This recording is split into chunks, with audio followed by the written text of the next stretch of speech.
had to string together a bus commute between 2 and 4 a.m. are welcoming this news.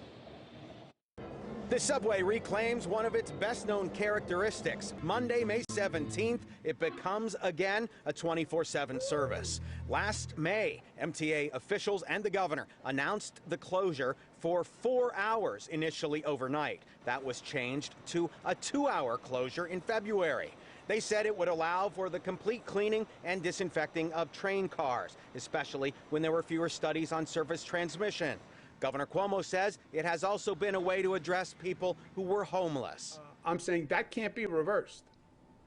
The NYPD has to continue to help the MTA because the NYPD is the police force for the subway system. The board has been talking about this for weeks. And again, they're poised with a campaign to get people to take the trains back, and it's tied to the reopenings. So as you get more people in the offices, more people come back, and they want to come back in a subway system that's cleaner and safer than it was before. The NYPD and Mayor's office have increased patrols in the system by hundreds of officers. They say there are outreach teams to address mental health and substance abuse 24/7. Riders and advocates want to see more officers, more outreach workers. Charlton D'Souza's been an overnight commuter.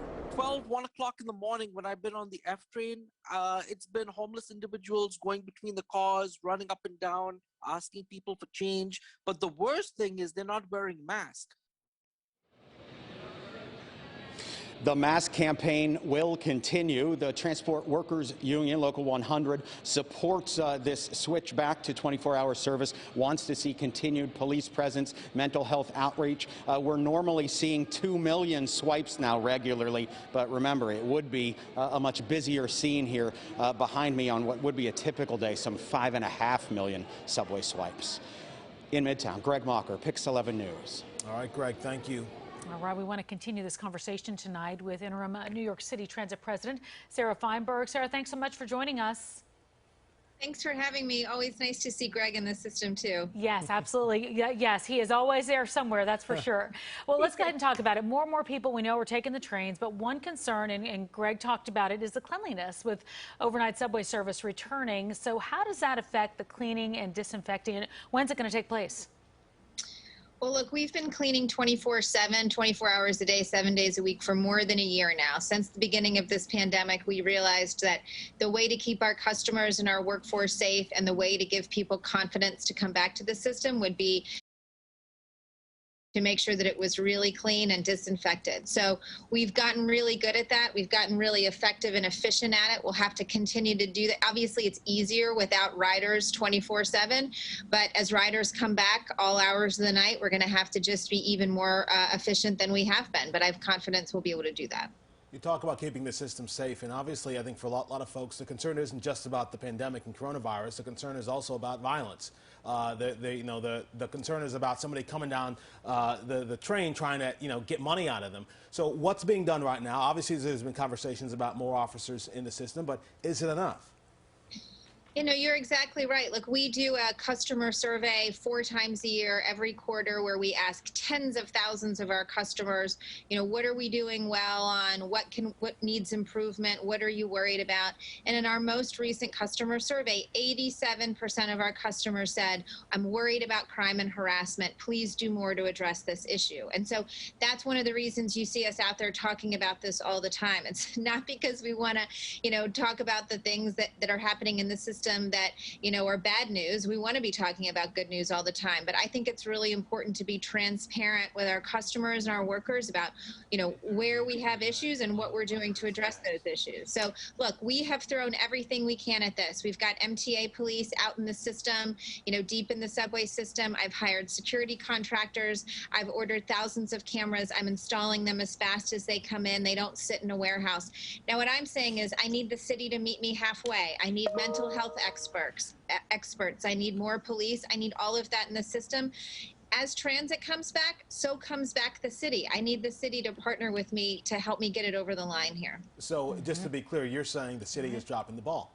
The NYPD and the city just isn't doing enough. When I'm trying to get someone to work with me, I usually don't say they're dropping the ball. So what I'm saying is... Well, I'm saying it. You're not saying it. You blame me for that.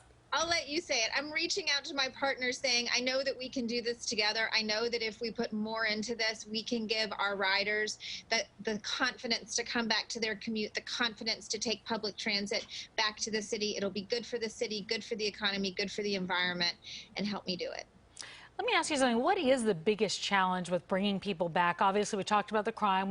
People are still worried about cleanliness because that's just what we have been taught to be worried about for the past year plus. What is the biggest challenge you're facing? Because you're coupling all of that with money at the end of the day.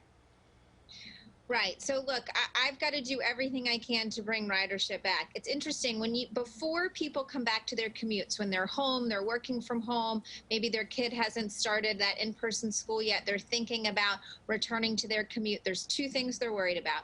One is safety from crime and harassment, and two is safety from COVID. When they come back into the system, they see 97, 98% of all of the riders are wearing masks. They see the cleanest system they've ever seen in New York's history. They see the cleanest cars they've ever seen in New York's history. They see our wonderful MTA workforce out there in vests, cleaning and disinfecting, and they suddenly feel a lot better about COVID. Unfortunately, they don't feel a lot better about crime and harassment because we just haven't hit that tipping point yet in the number of riders who have come back where you're really creating that safety in numbers moment. And so what we're saying is, we really need help between now and when we hit that tipping point to bring people back into the system, to give them that confidence to come back. All right. Well, we appreciate the time. It's always great when you can update us on what's going on out there. So thank you so much, Sarah Feinberg. Great to be with you. Thanks, Sarah. All right, let's go ahead and talk about what we have going on outside. Not such a pretty day out there. 62 degrees. Rainy day Monday. Mr. G.